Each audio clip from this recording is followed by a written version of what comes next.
মার্চের মধ্যেই চালু হতে চলেছে ভরলুমুখের ওয়াই শেপ ওরালপুর। ভরলুমুখ শান্তিপুর এবং ধীরেনপাড়াগামী এই সেতুর কাজ প্রায় শেষ পর্যায়ে।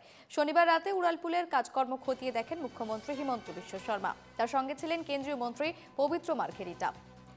ভরলুমুখে উড়ালপুল পরিদর্শনে হিমন্ত বিশ্ব শর্মা খতিয়ে দেখেন ওয়াই শেপ উড়ালপুলের কাজ। মুখ্যমন্ত্রীর সঙ্গে ছিলেন কেন্দ্রীয় মন্ত্রী পবিত্র মার্ঘেরিটা এবং মার্চের থেকেই কিন্তু শুরু হতে চলেছে এই উড়ালপুল।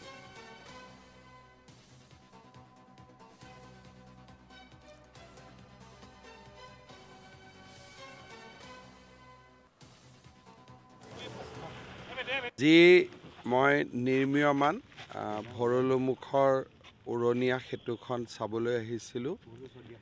এই উৰণীয়া সেতুখন নিৰ্মাণ হ'লে শান্তিপুৰৰ পৰা জালুকবাৰী বা শুক্লেশ্বৰৰ ফালৰ পৰা শান্তিপুৰলৈ আহিবৰ কাৰণে আমাৰ জনসাধাৰণৰ বহুত উপকাৰ হ'ব। উৰণীয়া সেতুখনৰ নিৰ্মাণৰ কাম প্ৰায় শেষ হৈছে। 5 মাৰ্চৰ পৰা 10 মাৰ্চৰ ভিতৰত এই উৰণীয়া সেতুখন আমি উদ্বোধন কৰিব পাৰিম। মই এবাৰ নিজে চাই গ'লোঁ কিমান আগবাঢ়িছে কি বাঢ়িছে। ইঞ্জিনিয়াৰসকল বা আমাৰ কণ্ট্ৰেক্টৰসকলে এইটো কথাই মোক কৈছে যে 5 মাৰ্চৰ পৰা 10 মাৰ্চৰ ভিতৰত যিকোনো এটা দিনতে আমি ইয়াক উদ্বোধন কৰিব পাৰিম বুলি।